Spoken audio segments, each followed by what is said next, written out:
Welcome. You are to the Cafe Cabaret.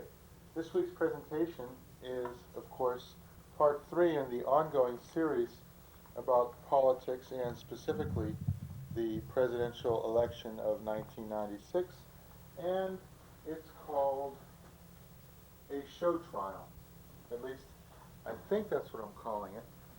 You know, I think of these titles months in advance, and sometimes I put the titles to the things before I even know what they're going to be about. But in this case, since we are going to be discussing events leading directly to the election of 1996, a show trial is perhaps one of the most appropriate titles I could possibly have thought of, because indeed that particular election was, and this is a case I've been making, a show trial of sorts.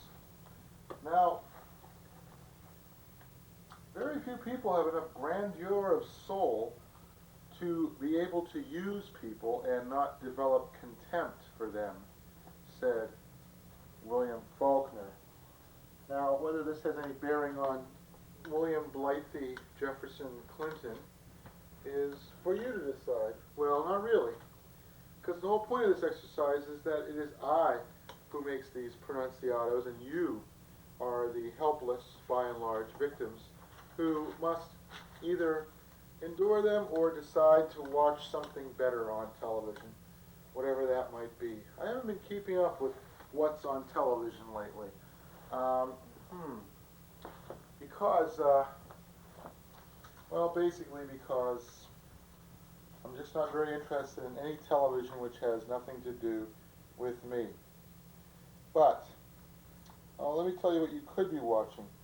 Frontline, Home Improvement, Frasier. I think maybe I'd even be tuning into Frasier at this time, unless I absolutely detested Frasier. Of course, if you're a sophisticated VCR owner, you can always videotape this compelling footage over which I am superimposing my voice and watch Frasier in another room, or even on the same screen if you're really sophisticated. What, you mean you don't have two television sets? Well, you're not really living. Of course, seeing as how you probably live in Cambridge, even having one television set is probably quite a step forward for the likes of you. Not to cast aspersions on your financial probity, we all know that intellectuals don't watch television unless it's boring shows like this one. And then, of course, they do so while engaging in other more intellectually stimulating and fruitful activities. Now, I read a book by Chris Matthews, who is the author of the book Hardball.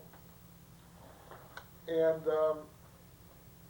it was called Kennedy and Nixon.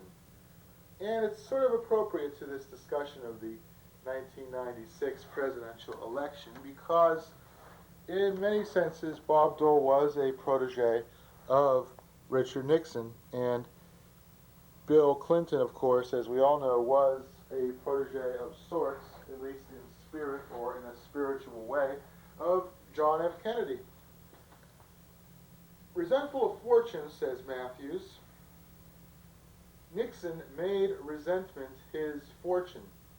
If Americans viewed JFK as their shining hero, they also recognized the 5 o'clock shadow of Richard Nixon in the fluorescent light of their bathroom mirror. The overweight, sallow-faced Murray Chotener, who was Nixon's campaign manager, had two working precepts. The first held that voting was a negative act. People don't vote for someone, they vote against someone. The second was that voters possessed the mental capacity for grasping just 2 or 3 issues at one sitting. The goal of every campaign was therefore to limit the number of issues to 2 or 3, all of them tied to the opponent, all of them negative. I say to you in all sincerity that if you do not define the opposition candidate before the campaign gets started, you are doomed to defeat. Words which Bob Dole might perhaps have been wise to have taken heed of. Richard M. Nixon was quoted as saying, "I resented being constantly vilified as a demagogue or as a liar. As the attacks became more personal, I sometimes wondered where party loyalty left off and masochism began." To quote from Adlai Stevenson, "Our nation stands at a fork in the political road. In one direction lies a land of slander and scare, the land of sly innuendo, the poisoned pen, the anonymous phone call, and hustling, pushing, shoving, the land of smash and grab and anything to win. This is Nixon land." A charming concept, much like that of Dashiell Hammett's Poisonville, which his publisher insisted he call Red Harvest. Joseph Califano was quoted in the book Kennedy and Nixon by Chris Matthews, also the author of Hardball, as saying, "Could the U.S. engineer the assassination of a nation's leader and then walk away from its commitment to that nation on the ground that the legitimate leader of the people was no longer in power?" Referring, of course, to the Diem regime in Vietnam. However, he could just as easily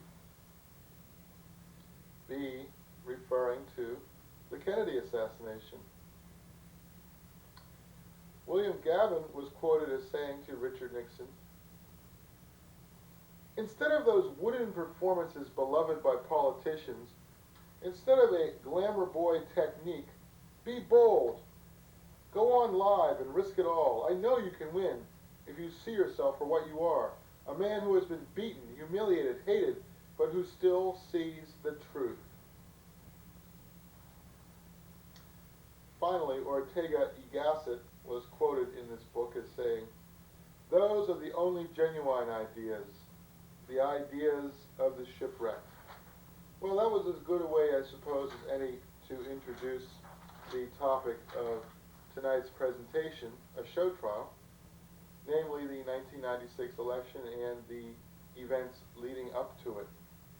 Well, we all know that focus groups were a big issue and a very popular device in that election, perhaps more so than at any other time in American history, because until about 20 years ago, focus groups weren't really used an awful lot. And for those of you who have never worked in political campaigns with political polling methodology, a focus group is basically, instead of getting like your 800 or your 1200 or your 1800 people and taking a random sample of the American population and accumulating that many opinions from a questionnaire administered over the phone and then extrapolating the results to the nation at large, which is entirely possible and statistically sound.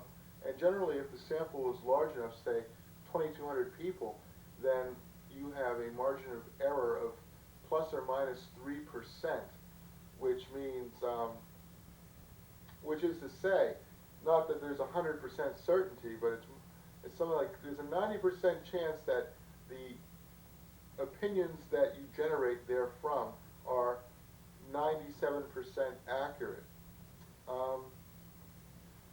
It's very difficult to get much more accurate than that. The gains tend to fall off when you exceed roughly 1,800 to 2,200 people.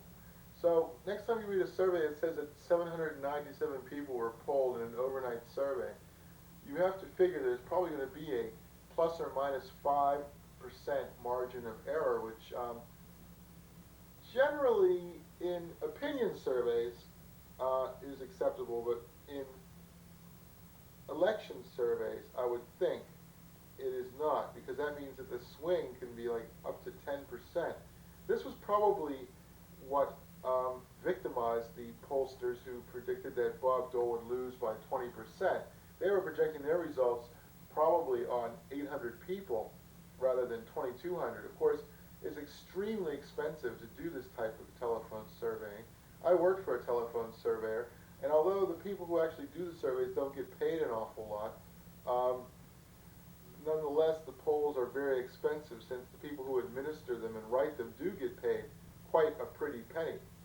And I suppose if I wanted to get a master's degree in mathematics and statistics, I could have gone on to be a political pollster. But of course, the hidden uh, margin of error in these polls also has to do with the working conditions under which the people who actually do the grunt work administer these polls. Now, a lot of the time they just make up answers. If they can't get a complete survey out of somebody, they'll just jot in their own, what they think that the person might have said. Also, people have a tendency to lie over the telephone. They might not want to admit that they're going to vote for a person who is being projected as a loser, such as Bob Dole, but then when they stand in the voting booth at the very last minute, they decide to pull the switch.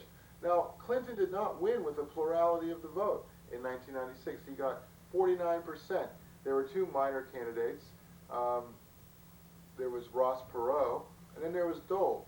Now, if somehow, through some miracle, the revulsion against Bill Clinton was such that the other minor candidates could have been induced to drop out of the race, the results might have been very different, at least on the popular vote level. Although in the Electoral College, Bill Clinton had quite a margin of victory. And, well, now the funny thing is, I think there's probably quite a few people who still don't realize that it's only the electoral votes that count. You can have a popular plurality and still lose by quite a large margin in the Electoral College. And this has happened once in our presidential election history. I'm not sure which candidate it was off the top of my head. I think it was the guy who had his term interrupted and served two non-contiguous terms. But that had been Grover Cleveland.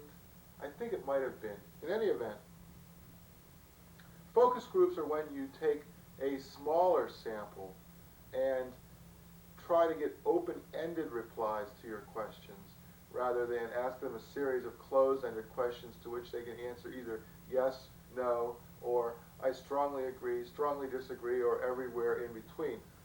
In this instance, what happens is that you get a focus group and you sort of show them footage of political campaign. First you survey them, then you show them some footage and see if that changes their mind. And you sort of tell them facts about the candidates and see whether those facts induce them to change their opinion on who they should vote for. Now, quoting from Andrew Ferguson in the Weekly Standard of the 14th of October, 1996, as recently as 20 years ago, focus groups, qualitative research, were an obscure technique used by researchers in the field of retail marketing to give the client a more complete understanding of the tastes and preferences of potential customers.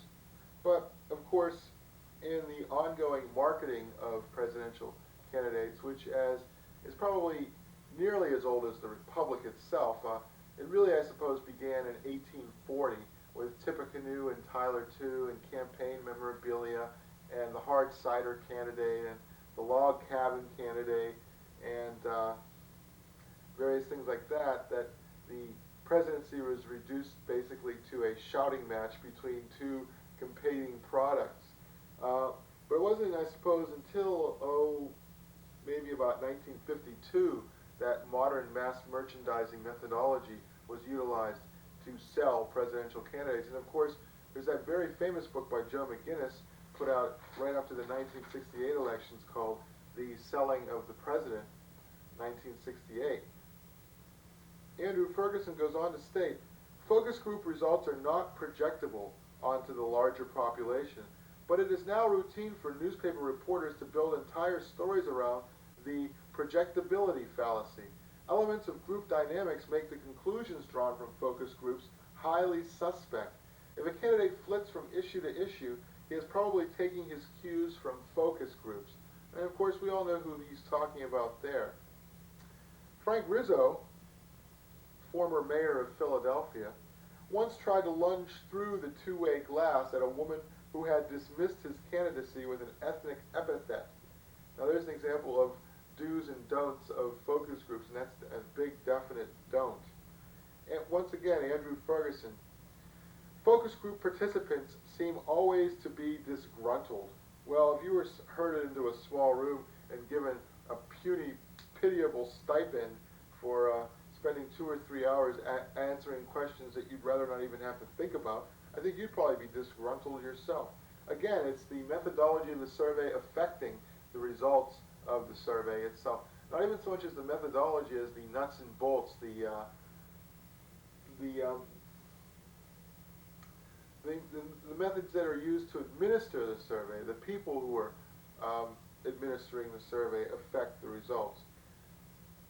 They think the mainstream press is wholly biased and inaccurate and rely on it for all their information. They cheer bipartisan compromise and disdain congressmen who won't stand on principle. They hate negative campaigning and, as the campaign progresses, remember only the negative things they hear. It's difficult to grasp what people are thinking when they aren't thinking, that is. Frank Lutz, who is a well-known pollster in the industry, says, language is everything.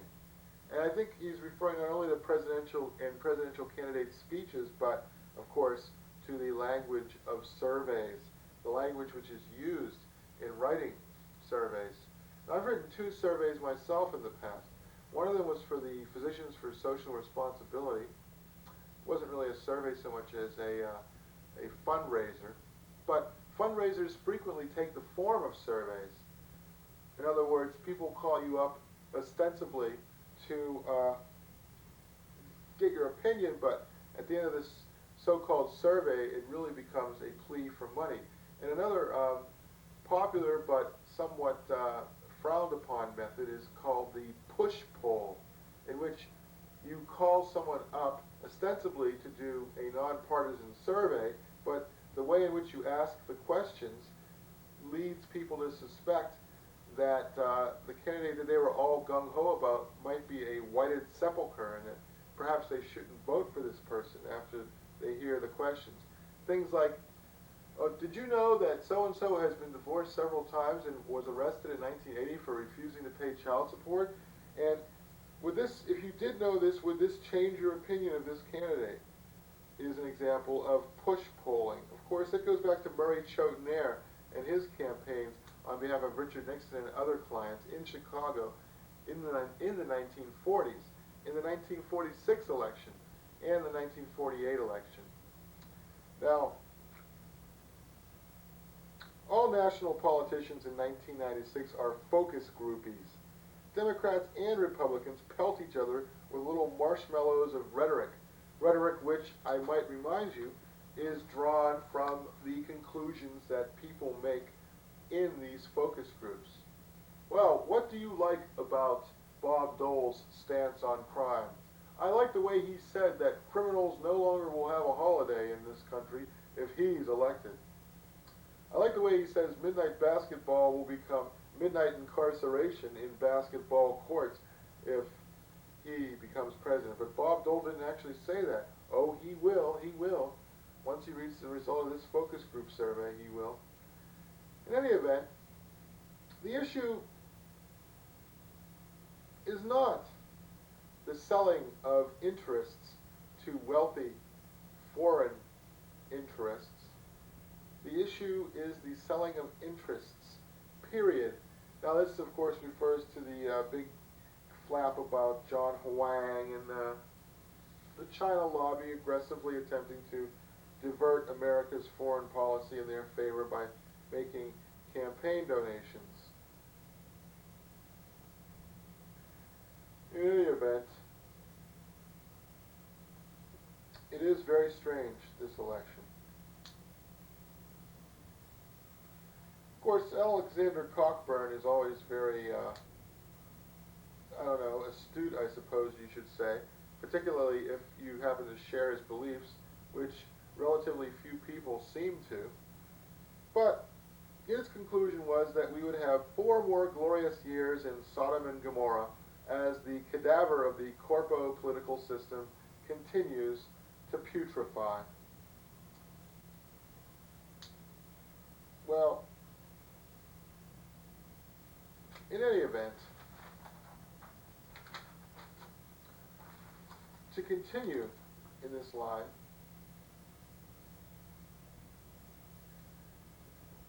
shortly before the election, I think the sharks were circling the water and just waiting for the blood spore to spread, because, and it's just one of those little signs that give the people who are in the know the idea of who's going to win and who's going to lose.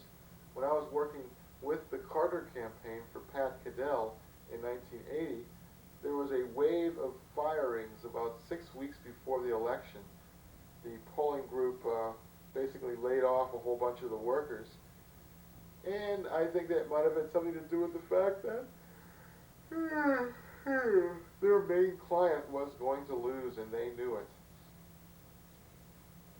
In any event, not too long right before the election, on Route I-70 at Dole's hometown of Russell, Kansas, the Old Tower Antique and Craft Gallery Dole Collectibles establishment went out of business. Well, anyway, that's just one of those little things.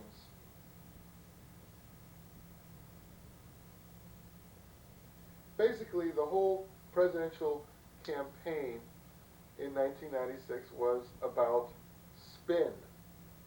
As Louis Menand put it in the New York Book Review, or the New York Review of Books, I guess they call it, it is the aim of political campaigns to string together just those bits of history that lead to the moral that is the candidate's platform, spinning each political fact as it suits them.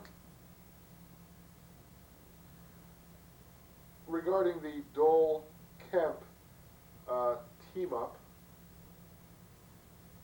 this Louis Menand said that Dole was afloat on a strange sea with a man he has never liked and who won't shut up.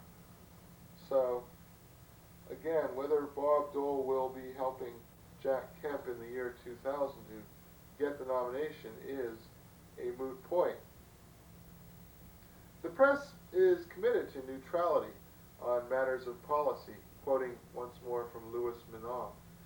They confine themselves to matters of presentation, which they chew over and reduce to a single piece of consensual wisdom with astonishing speed. A position may be wrong-headed, but a candidate cannot be marked down for that. He must be marked down for failing to connect with the American public, for speaking in jargon or abstractions, or for looking at his watch. Positions on the issues can be brought in only when they are sufficiently disreputable for the press to feel professionally comfortable about criticizing them. And in this, the press behaves just as the press in virtually every aspect behaves. Now, for example, the movie The People vs. Larry Flint. Some members of the press, particularly those who work for conservative weekly magazine publications such as the Weekly Standard, were obliged to point out the many fabrications, falsifications, and distortions of the career of Larry Flint perpetrated by Hollywood in that film.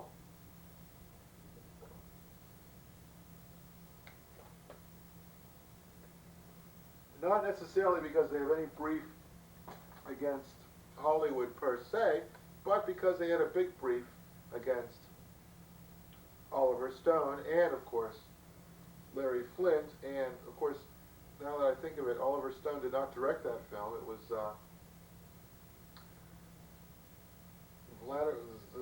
Milosh, the guy who did One Flew Over the Cuckoo's Nest and Hair.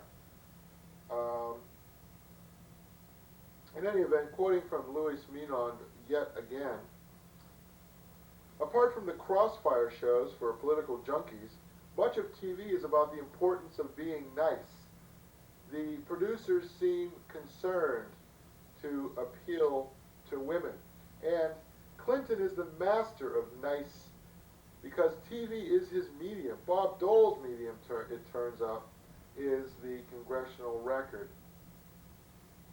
Dole desperately swung from one charge to its opposite, saying one day that Clinton believes in nothing and is willing to become a crypto-Republican at the imperative of polls, but claiming the next day that Clinton is a liberal. who will undermine all that is good with his wild beliefs. And this, of course, is a quote from Gary Wills. And as usual with Gary Wills, sometimes he's wrong, but more frequently he's right on the money. Of course, the Libertarians were a presence in the 1996 election, but they were a diminished presence. In fact, very few people seem to even be aware that there was a Libertarian candidate. Perhaps more than were aware that Ralph Nader was running as the candidate of the Green Party. But I believe the Libertarians were on the ballot in every state, and yet they didn't even surpass the negligible 1% of the vote which the Green Party managed to garner with fewer than half of the states. That is, they were on the ballot in only about a couple of dozen states. Massachusetts was not one of them. I am assured by somebody who is high up in the central Massachusetts Green Party that it is because of factional disputes among members of the Green Party. They weren't able to get their asses in gear and collect the signatures that would have been necessary to put Nader on the ballot in perhaps the one state where we would have had a fighting chance at 2% of the vote, other than, say, the precinct that encompasses Madison, Wisconsin. In any event, speaking of libertarians, I think it was John Banville who said, maybe it was Samuel Beckett actually who said, the best government is the one that charges you the least blackmail for leaving you alone. And, of course, that's a gross simplification of the libertarian point of view, but because it's a gross simplification, naturally, it's something that's easy to agree with. I think there are relatively few people who would disagree with that, unless they were die-hard liberals or die-hard conservatives might possibly find fault with it if it meant that we would have to cut back on the military. Democratically elected governments are incapable of providing happiness, peace of mind, blessings, and love, says S. von Dahlen, whoever the hell he is. Norma Wasserman was quoted as saying, all that matters is what politicians do.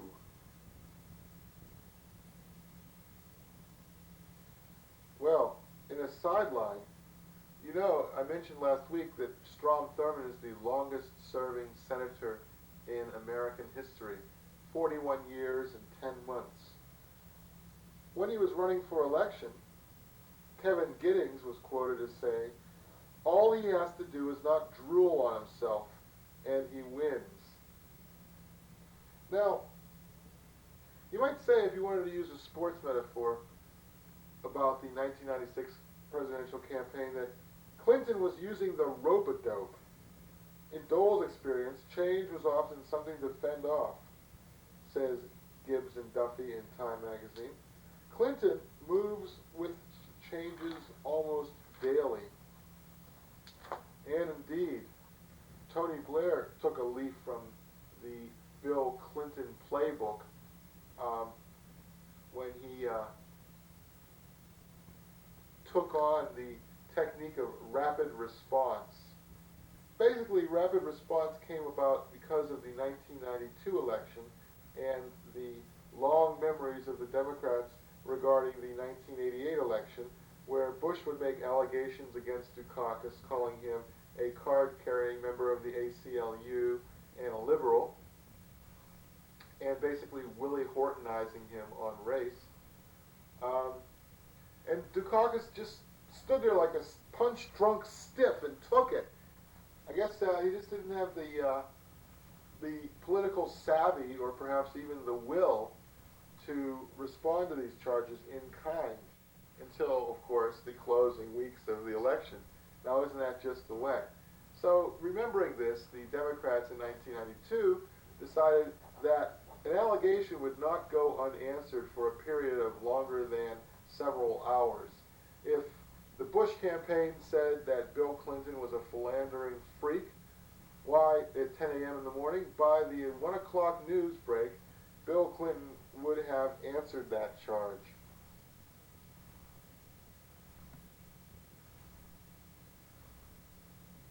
Well, maybe one of the reasons Bob Dole won, or didn't win, that is that he wasn't really good enough at communicating whatever archetype it was he represents. The work hard, pay your taxes, make sacrifices type of fellow. Obey the law, steer to the straight and narrow, always do good, or at least do right by doing good, or do good by doing right. I'm sort of floundering here. A top aide said that Bob Dole didn't expect voters to fall in love with Bob Dole.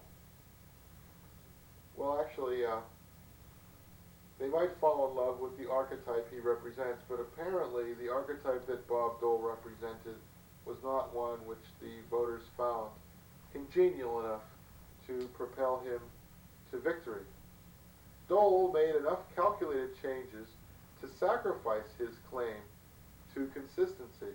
Now, if it weren't for the fact that Kemp was his running mate, and if it weren't for the fact that he was 73 years old, and if it weren't for the fact that Bob Dole is in fact a politician like many others, willing to compromise his principles and beliefs, given those three very large ifs, I might very well have voted Republican in 1992, and I think that there are probably more than a few people who can say the same.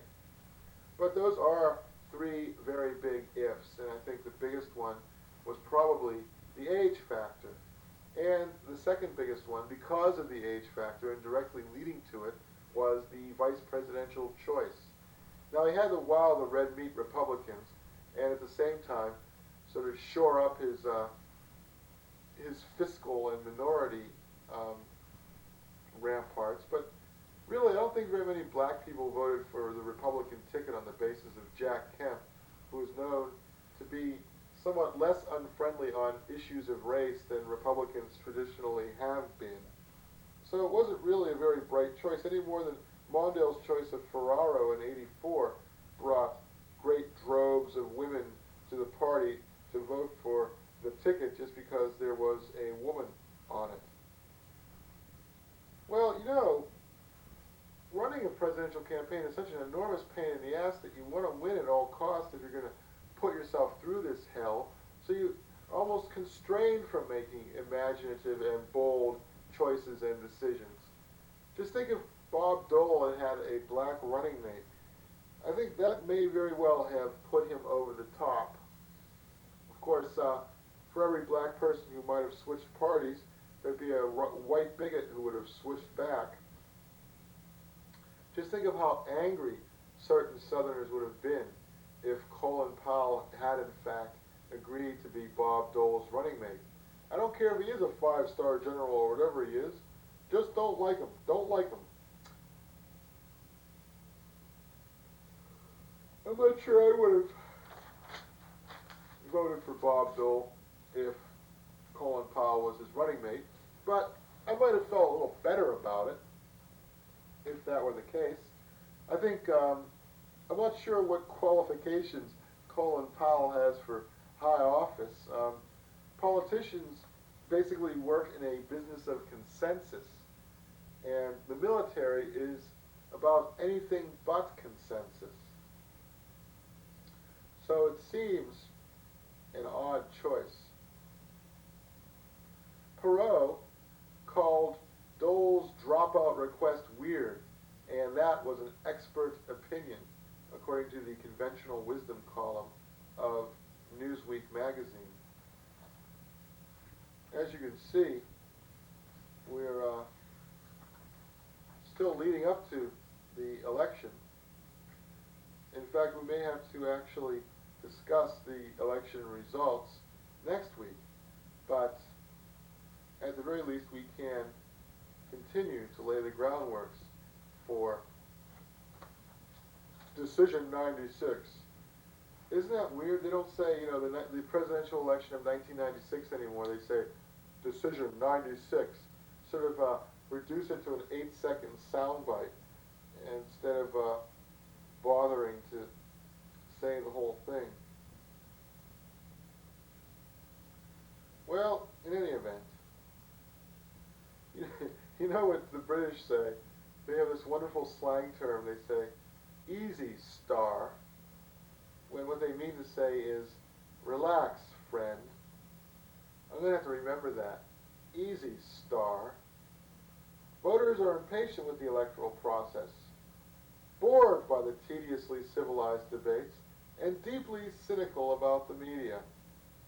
Well, that could be, but easy, star. Don't get so hot under the collar. Well, some of the things that Bob Dole was saying right in the week or 10 days before the election, maybe it wasn't such a good idea for a 73-year-old man to deliberately undergo sleep deprivation in the waning hours of the campaign. Obviously, said Bob Dole, I'd be proud to be in the home of the Bobcats. Bobcat, keep that in mind. We've never had a Bob in the White House. Don't you think it's time? Yeah, right. We do have a cat in the White House, Socks, but we don't have a Bob in the White House.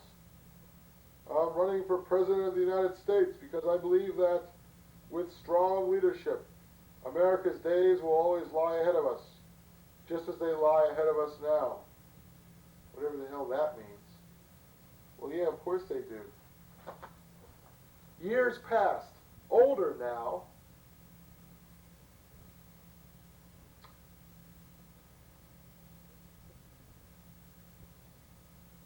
Well, we have here someone named Harrison Hickman saying that North Carolina is representative of the country. It's continuing ambivalence about Clinton. It's the ground zero of politics. For whatever reason, of course Bob Dole won North Carolina, didn't he? I believe he did. For whatever reason, Bob Dole lost it in Texas. Last week, he was King Lear in a Brooks Brothers suit. Where's the outrage in America? Dole demanded in Houston. Where's the outrage? Dole fled from theme to theme, sought the advice of too many, and his indecision led to bad timing.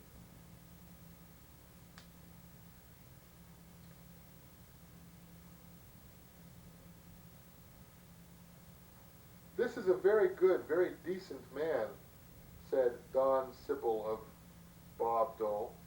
But his clock stopped in the late 1950s or early 1960s. He is a man not of this time. I don't think he would be a particularly good president. Lack of communication skills, the indecisiveness, the obsession with self-reliance. Well, of course, that's the classic portrait of a person from the World War II generation, particularly the reluctance to rely upon advice. Although, it's kind of odd. Some people say, oh, he's indecisive. He listens to too many people. And yet, on the other hand, they say, oh, he's reluctant to seek advice, and I don't know who to believe. Dole appears to be exiting stage right, wearing the same scowl he brought to national politics a quarter century ago, moving the voters from respectful sympathy towards indifferent pity. Well, I don't know, I'm almost chuckling here. In the 1980s, liberals looked for heretics, while conservatives looked for converts. It's been the opposite in the 90s, said Joe Klein, quoting from Michael Kinsley.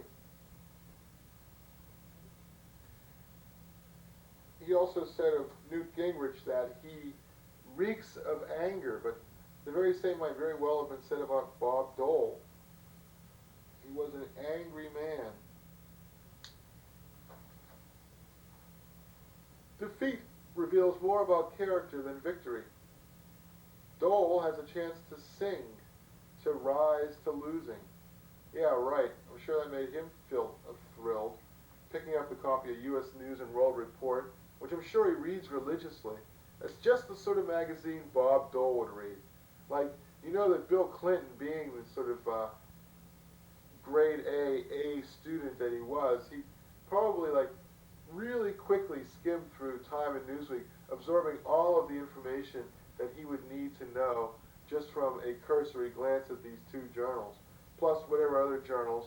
You know, you pick up New Republic, see if he's mentioned in it. Oh yeah, okay.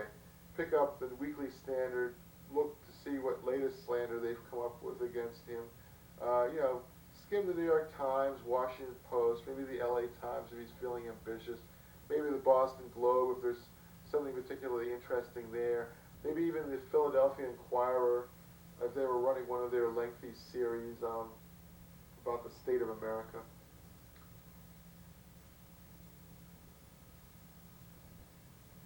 Of course, Bob Dole was quoted as saying in the waning days of the election, "To him, this is all a power game. It's a game. It's a game. It's a game." I'm just wondering what exactly was it to Bob Dole?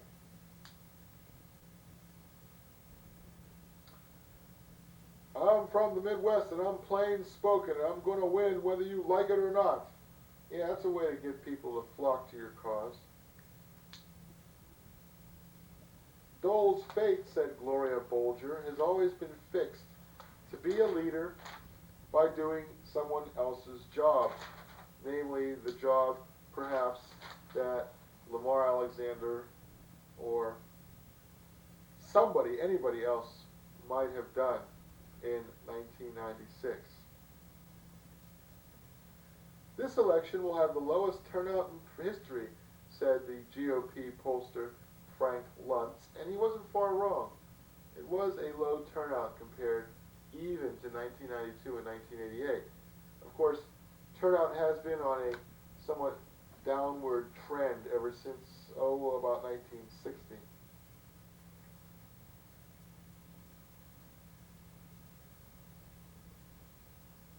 Of course, the very fact that that Bill Clinton even got reelected is sort of a feather in his cap. Democrats haven't been too good about getting reelected. I'm quoting now from the Hotline, formerly known as the Political Hotline. It's a daily tip sheet about politics. And of course, they always quote themselves from various sources in order to fill their publication. Quoting from the Wall Street Journal of November 1st, in the Hotline it said, "There has never been another campaigner even close to Mr. Clinton. And there has never been another campaign even close to Mr. Clinton's for brass. No presidential candidate has ever remade himself so thoroughly, booted scandals beyond election day so skillfully, or taken credit for things so shamelessly. How could anyone have expected an old-style politician like Bob Dole to keep up?" Now, this whole deal with Bob Dole making his 48-hour non-stop campaigning jaunt, it actually may have helped save Congress for the Republicans. Dole may not be able to articulate his message any more clearly with less sleep, nor is it likely the crowds will get any larger in the middle of the night. Nevertheless, I suppose that one of the highlights of the campaign was, in fact, that little stunt that Bob Dole performed. Of course, when you're a fellow who gets by on like 5 hours of sleep anyway, I suppose that missing a couple of nights worth of shut-eye isn't all that big a deal. Now, as for me, for example, I went to bed at 2 o'clock last night, got up at 10 minutes after 8. So I'm really running on low batteries here tonight. And now it's 11:15 at night. And probably won't get to bed until close to 1 a.m. My girlfriend's associate at work wants me to look over her master's thesis. I'm kind of dreading that. Probably something I should tackle early in the morning rather than late at night. Maybe I'll just give it a quick little skim just to see just how egregiously bad it is. Actually, I could be surprised. It could be pretty good. As long as, the thing is, they don't really want scintillating writing in these things. They basically just want you to do the stuff they want you to do in the way they ask you to do it, utilizing the methodologies that they have supposedly instructed you in, and of course, citing according to the American Psychological Association style sheet. So, it's not that big an ordeal. I'm sure she'll have met those qualifications. The first rule of politics, that irony, indeed any attempt at humor, travels badly, says Stephen Norris. And I suppose the biggest example of that was Adlai Stevenson in 1952. Our friend, of course, who had the little Nixon Town speech.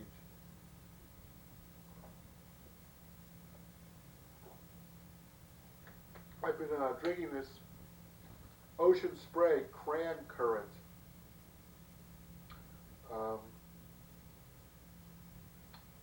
It's very good. $2.89 a bottle, though. But, you know, you do get a gallon of it.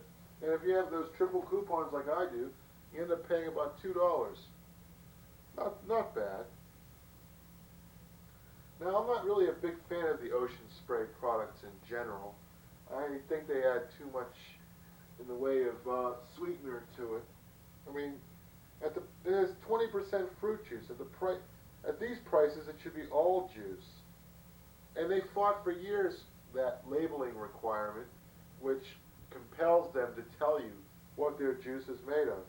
So, although I can hardly endorse this juice for its delicious flavor, keep in mind that this endorsement is a qualified one, since the ingredients of the Ocean Spray Cran Current juice, I purchased 2 bottles of it. There were only 3 left. So obviously I'm not the only one who finds it quite a delicious treat. Ingredients: filtered water, high fructose corn syrup. Those are the 2 main ingredients, water and corn syrup. Then we get blackcurrant juice from concentrate, cranberry juice from concentrate, grape juice from concentrate, citric acid, natural flavors, ascorbic acid, vitamin C. Well, you know, at least they put some vitamin C in it. Got to give them that, I suppose. Hope I don't start breaking out because of all this vitamin C I've been chomping down. Well, I suppose at this point we've reached the halfway point. Well, now we're further along than halfway. By the way, stay tuned. Although this presentation is 85 minutes long, I have a special treat from the archives, a musical treat that I want very much for you to hear. Bill Clinton and Little Rock, Arkansas. Confusing person, confusing town. That sort of reminds me of something that Huey Long said, the governor of Louisiana, later the senator from Louisiana. There may be smarter politicians than me, but they don't live in Louisiana. As a matter of fact, I think Huey got his law degree in a matter of 1 or 2 years. I don't think he even had to spend a great deal of time to become a lawyer. Well, now here's an interesting quote from David Tell in the Weekly Standard. The demagogue makes war on deliberative space. His god is popularity. He seeks power purely through the manipulation of mood. He calls this process leadership. Gee, I wonder who he could possibly be talking about. In any event, Tucker Carlson has this to say in the same journal about political consultants. Actually, he seems to have quite a bit to say. Political consultants never really go away. They don't have to. Vanquished politicians retreat to think tanks in anonymity, often minus their reputation and dignity. Consultants who lose, on the other hand, move on to another campaign. The really bad ones write books and become TV personalities. Like vendors at a ballpark, long after teams have won or lost or moved on, consultants are still in the stands hawking their product, waiting for a new season to begin. No matter what the outcome of the race, the consultants always win. Mark Gooden, cited by Tucker Carlson, says, "There is an awful lot of luck to this business. The simple truth is, oftentimes, the guys who win are the guys who are lucky." Well, Bob Dole would have had to kill about 1,000 rabbits to get enough luck to beat Bill Clinton. Now, I'm not gloating or anything. Like I said, I didn't have any real objections to Bob Dole. In another world, at another time, I might have voted for him over Dukakis if that had been the race in '88. I certainly would have preferred him to Bush. Anyway, Tucker Carlson on political consultants. Like any good salesman, a savvy consultant works hard to emphasize his own indispensability. Stick with me, see? I'll put you at the top, yeah. Just don't forget me when you become president. Bob Dole will not forget you. Now, Tucker Carlson quotes Alex Castellanos in what should be a very famous political parable. A blind man was sitting around trying to collect money from people, holding out a tin cup. It was springtime. He wasn't having much luck. So the political consultant came up to him and he made him hold a sign that said, "It is spring and I am blind." Even though nothing had really changed, everything really had. The ad guy didn't change the truth of that situation, but he elevated it. And that's our job. That's what I try to do in campaigns. I try to find the truest thing and reveal it in some important and dramatic way. That's what we do when we do a good job. Now, presumably when they do a bad job, what they do is to come up with some sort of lie and fabrication about their opponent that will reveal it in some important and dramatic way. Sort of like, geez, what would it be analogous to that? Don't give money to that other guy. His pencils are made with lead, and lead's poison. Give it to me. My pencils aren't made of lead. They're made of graphite. Give me the money. Well, the real work is being done by some 22-year-old run out of college who's part of the consultant's shop. This type of bait and switch is done all the time. Don't I know it? How old was I when I worked on the Pat Caddell campaign? 23 years old. And at that, I was kind of old. Cookie cutter ads, complete with identical background music, were a big motif in the '96 elections across the country. A fellow I went to high school who ran for Congress as a Republican in Pennsylvania was victimized by the same ad which showed his face morphing into that of Newt Gingrich as 2 or 3 other candidates in differing elections in different parts of the country. Again, quoting from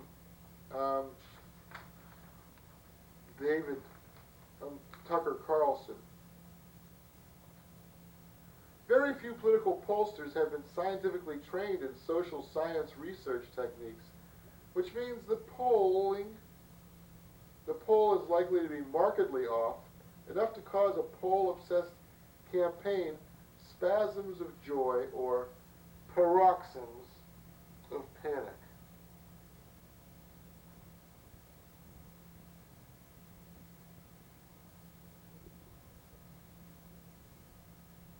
You know, I hate to admit it because he's a Republican, but everything he is saying about political surveys is the unvarnished truth, as opposed to the varnished kind that other folks find so palatable.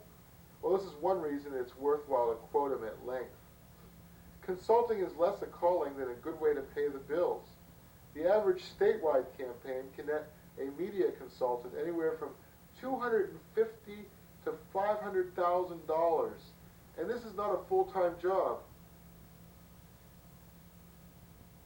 Ad makers usually work for several candidates during a campaign cycle. Grainy, blunt, and artless, political advertising is nowhere near as sophisticated or visually appealing as commercials for even the cheapest consumer products. We are guerrilla marketers, the Viet Cong of marketing. We do 100 miles on one bowl of rice. We fight at night, and dollar for dollar we're hard to beat, but there's not a lot of beauty in it. Again, this is Tucker Carlson, but he's citing a pollster named Mike Murphy.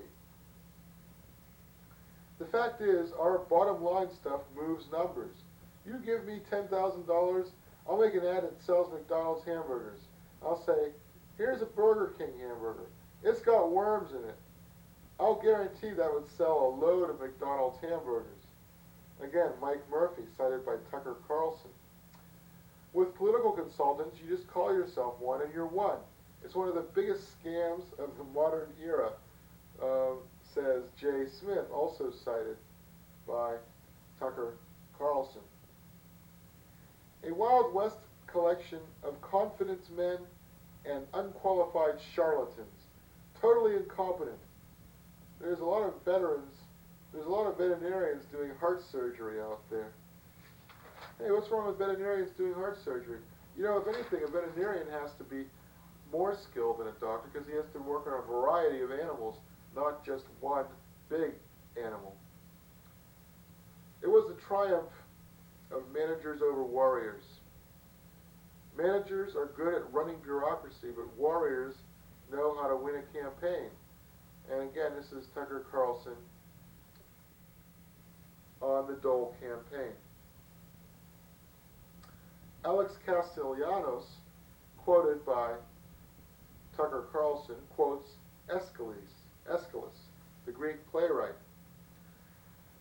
He who learns must suffer, and even in our sleep, pain that cannot forget falls drop by drop upon the heart, and in our own despair, against our will, comes wisdom to us by the awful grace of God. Again, Alex Castellanos. The oldest story known to man, the story of sacrifice, the story of the cross, the story of what it means to do for others. That is the story of politics, the story of family. In Act 3, there's the final battle that encapsulates the whole journey. This election is about that. Somewhere near the end of the story, your hero, your good guy, realizes that he's got to take a stand against being hollowed out and being somebody else. That's what it's all about, resisting that pressure. There's only one story. Keep that in mind. Resisting that pressure to be hollowed out and become someone else. Sounds like cloning to me, actually. There is only one story. The blessing and the curse of the ancient Casanova. You can get away with anything, but only because they don't take you seriously. This is Andrew Ferguson talking about Strom Thurmond. John Tower said, when he dies, they'll have to beat his pecker down with a baseball bat to close the coffin lid. I just thought I'd throw that in. Gotta have a little sex in here. I mean, all this political stuff, you know, it's probably getting pretty ponderous. In any event, shaking hands with Strom Thurmond is like getting your hand throttled by a boa constrictor, says John Tower, again, on the inimitable Strom Thurmond. Oops, excuse me. Well, one campaign is being run by criminals who deep down want to be caught. The other by criminals who sincerely don't. See if you can guess which is which. You know, I'm beginning to think maybe I should have bought that cabbage I was going to buy, but I was too cheap to buy at the supermarket. Because then I could look forward to delicious coleslaw tomorrow. But now, because I was cheap, either I'll have to go early in the morning and buy it at a great cost to my continuing ability to finish my work, or go without. Which would you choose? Well, here's some words of wisdom about the Clinton campaign by Michael Lewis, writing in the New Republic of November 11th. Now, of course, what that means is that the New Republic went to press on the 4th of November, so this is before the election actually took place. The Clinton campaign is beginning to grapple with the voters' need to feel that they are not being sold anything. In fact, indeed, one of the odder aspects of our current politics is that even though campaigns are deploying even more sophisticated marketing techniques, many of them pilfered from Madison Avenue, the customers want ever less to do with the product. Time and time again, the Clinton spinners create the illusion that their campaign has risen above the level of a crude sales pitch. Jeffrey Rosen says, the case against Clinton, that he doesn't stand for anything beyond his own re-election, that he co-opts the most popular ideas of his opponents, that he is personally untrustworthy. As Gerald Gamm of the University of Rochester observes, this is precisely the same case that liberals and conservative commentators made against Franklin Delano Roosevelt in the 1936 campaign. More parallels between the 1936 and 1996 campaign. The importance of adaptability in a deliberative democracy. The virtue of tacking right and left in order to govern from the center. To push the electorate no further than it is willing to be pushed. Not to govern by fiat, but to lead by argument and persuasion. I'm sure Bill Clinton was much gratified to read this, and several months later he even dedicated a memorial, a monument to none other than, you guessed it, Franklin Delano Roosevelt.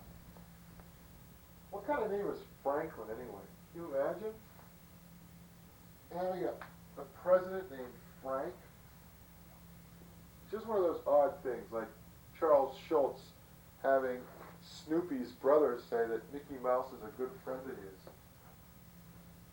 A wealthy friend at that.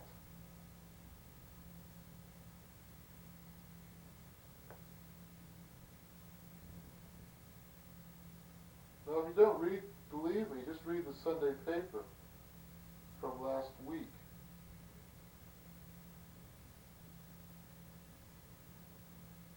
Perhaps it's not quite so much the case now as it was back when I was insisting that it was the case about 10 or 15 years ago, but you can learn a lot about the news by following the funny pages.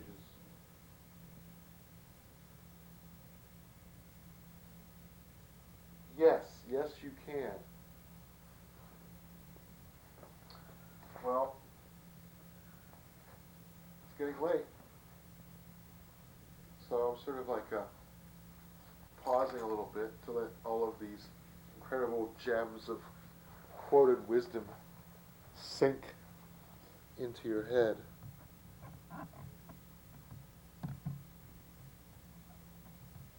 Well, never fear. We don't have much more to go. We got another 20 minutes or so. And then we'll wrap it up. We're busy looking at all the polling devices and such.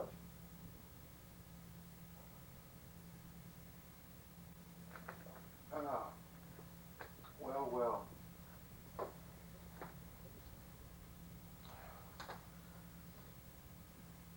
So now we're leading right up to the election, or as I like to call it, a show trial. To quote once again from Jeffrey Rosen, a Whitman-esque capacity to embrace contradictions isn't always a vice in a balkanized age.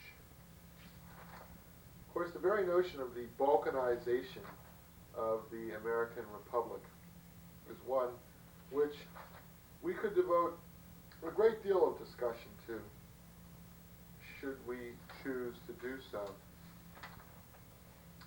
Everything's breaking down. Well, in the New Yorker, David Remnick said, though the American people are ready to equip Clinton with the nuclear button, they would not necessarily lend him $100 or the keys to the minivan. They do not see him as an entirely trustworthy figure. Let us not even speak of his wife. American voters know that the sins of ambitious men are often outsized, even grotesque, but they have also come to know that these sins don't always have a bearing on a man's competence at his day job anyway. An indictment or a recession would undoubtedly argue the natural forbearance, but for now, we live and let live. I don't know, Bill Clinton, when he finishes up, he won't be that old a man. He'll be like 55, something like that. Well, maybe he'll run for senator of Arkansas or something. Wouldn't necessarily be a come down. If Gore were president, that would make an interesting situation. Yeah, that's my boy Bill there in the Senate. I can always count on his vote. Bill? Well, Michael Lind is quoted as saying, political meteorologists will be tempted to conclude that the post-1968 Republican era is over. To draw that conclusion, however, would be to mistake weather for climate. Our era is one in which moderate Republicans beat conservative Republicans.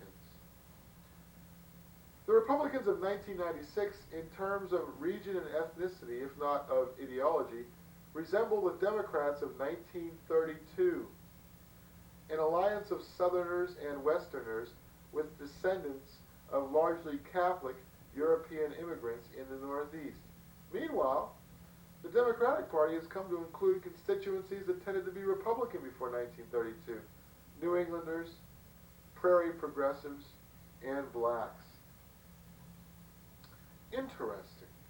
In the long run, the Republican Party's Donniebrooks will have helped to identify it as the party that tackles difficult issues. In 1952, the political analyst Samuel Lubell argued that vigorous internal debate is a sign of a dominant majority party, what he called a sun party.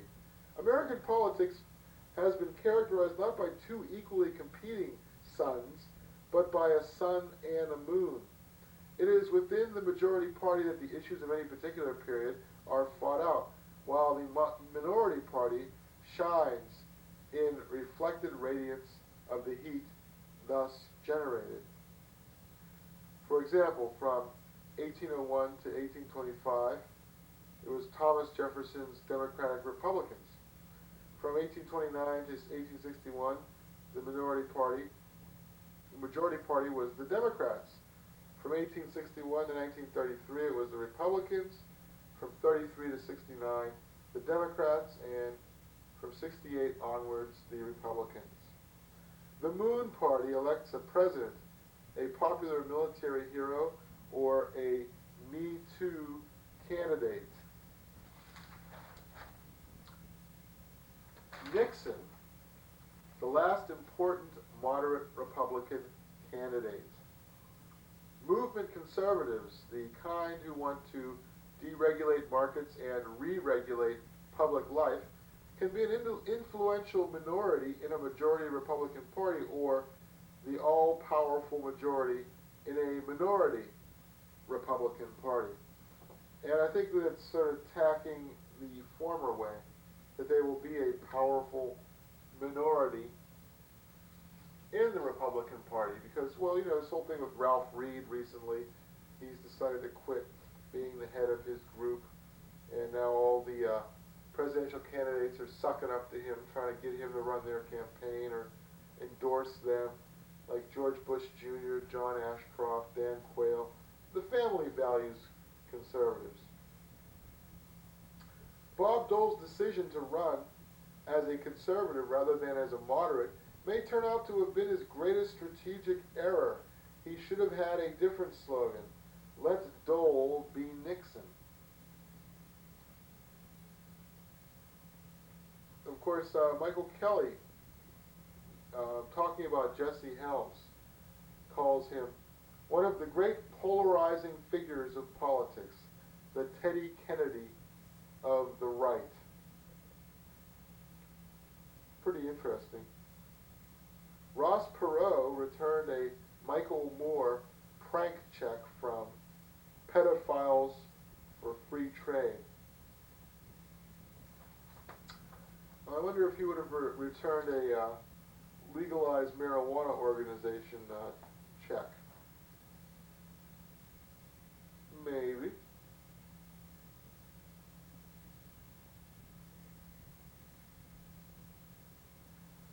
U.S. politics has its own Mad Libs. The Mad Libs from the early 60s? There were these little stories where they had key nouns and verbs left blank so you could fill them in yourself. U.S. politics has our own Mad Libs in which prefab political fables, for example, welfare queens, are filled in with the scapegoat of the moment, in this case, immigrants, says Alejandro Rus, who seems to be quite a force, at least in the journal Dollars and Cents, which is published in Somerville, incidentally. Dollars and Cents is an excellent economic journal. I mean, obviously its tilt is more leftward than something like The Economist, but it gives you a good balanced viewpoint, and they're always way on top of, issues of multinational corporations and the globalization of trade. Now, you may think that these things are like snooze city, but they are important to know about, and Dollars and Cents magazine always manages to present them in a way which makes even the relative economic neophyte be able to absorb them. Another good magazine is World Watch. In it, in the November-December 1995 issue, they said, as long as the market economy and the modern state are controlled by technocrats and corpocrates,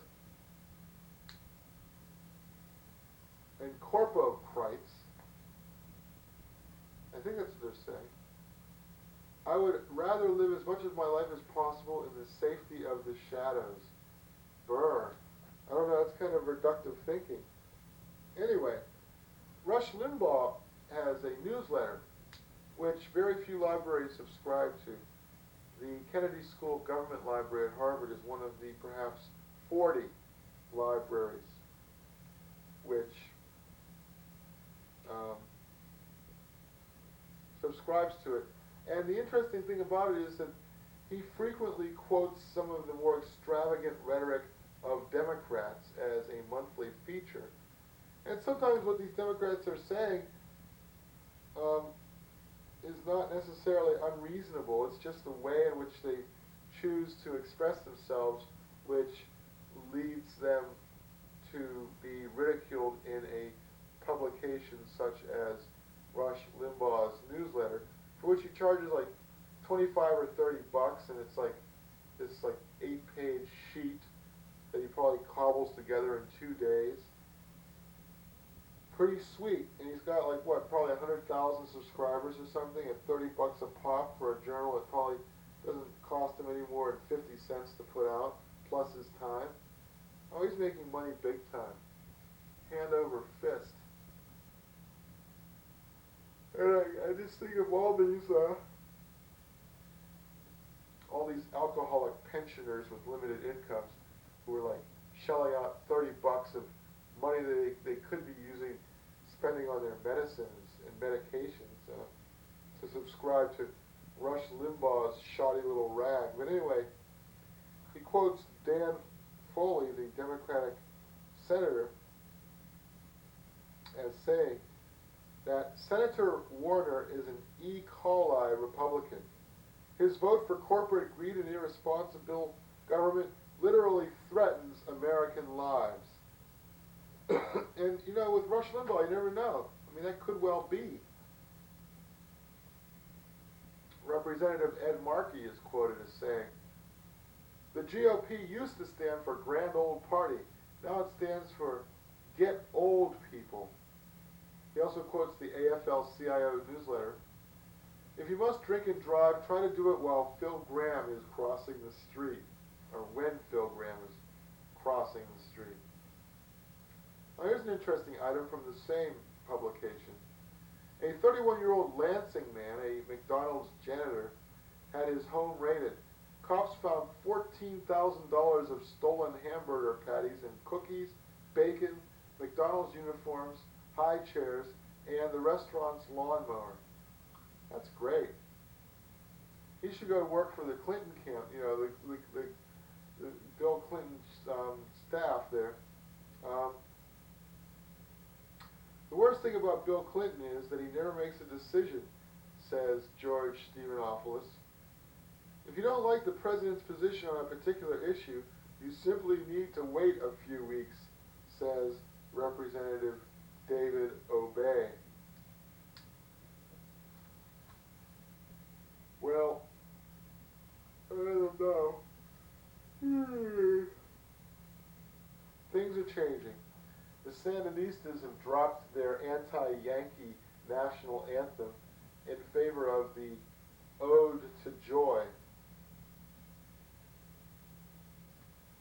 Tokyo is overrun with prostitutes dressed in school uniforms. I don't know. Somehow, I guess Japanese prostitute customers are particularly fond of women dressed in cute little school uniforms. But anyway, I'm getting off the track.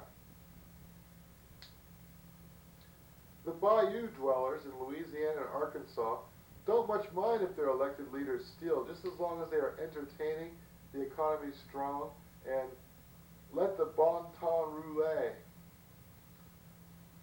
Republicans of Bob Dole's vintage, says Tom Bethel, tend to take political criticism at face value and internalize it, not realizing that it is intended to produce just that effect. The left can whip him in the line more easily than the right. Basically, the problem is that Republicans of his age think of themselves as occupying the moral low ground. These are all quoted in the American Spectator.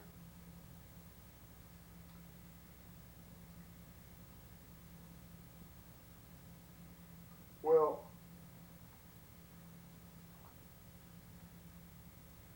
I believe it was Ben Stein who says of Bill Clinton, he has this hoarse, achy, breaky heart quality to his voice.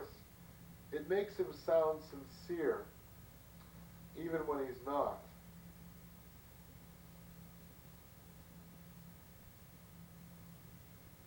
Well, we quoted Daniel Patrick Moynihan a couple of weeks ago. He made a very valid distinction, the nature of which I am too weary to thoroughly discuss at this time. I guess he was talking about the difference between Republicans and Democrats, or liberals and conservatives more properly, that liberals want to use politics to change the culture, and conservatives want the culture to stay the way it is. Well, seems as though David Frum had quite a bit to say about Moynihan, which, if you weren't careful and you abbreviated his name a certain way, you would think that David Frum was referring to Manhattan. But no, not Manhattan, Moynihan. He says of Moynihan, though called a neoconservative by the left and an old-fashioned liberal by the right, it would be more accurate to call Moynihan a Tory. Like the old Tories, he is not easily impressed by projects of social reform. He then quotes Moynihan as saying, "Beware certainty where none exists. Ideological certainty easily degenerates into an insistence upon ignorance." And well, that's a pretty swell way to end this particular presentation. But before I do, perhaps I should quote one more time from Tucker Carlson. Culpable executive. Egomaniacs who go ahead and sit for the interview. By force of powerful will and boundless charisma, they imagine they will be able to charm the reporter into producing a positive story, or at least avoid being savaged. It never works. He is referring to Ross Perot and the biography of Ross Perot, which came out conveniently enough right before the 1996 election. It was called Citizen Perot. A very interesting book, one which I fortunately had an opportunity to read. Citizen Perot is the strongest proof yet that if you're guilty, explaining your side will only compound your guilt. Nastier, more manipulative, suspicious, self-absorbed, and deceitful than all but his bitterest opponents could have imagined. Not only a sleazy politician, but a sleazy businessman, an overbearing loudmouth. Well, so much for that. So to conclude, let me quote from Ernest F. Small. Politicians create issues to get themselves elected, and legislators make laws to keep themselves in office. One of the characteristics of bureaucracy that must be fought constantly is the tendency to focus inward on matters such as turf battles, office size, parking spaces, and promotions, instead of serving the public. Of the varieties of egomaniacs, I like the politicians best. The reason is that they have learned to listen, if only to get elected. The way decisions are communicated by him is through reverse Socratic method. You find out what the decision is by the questions you ask him, not because he's come over to tell you what he's decided. Now, this was about Bob Dole, and it might have given you some idea of what kind of president he might have been had he won. And now we're going to find out why he didn't win next week in the presentation entitled A Rattlebag. This concludes this week's show. Stay tuned for the music. You're going to love this on Cafe Cabaret. I'm the Wrong Hero. Good night. Well, I wish I had gone to school.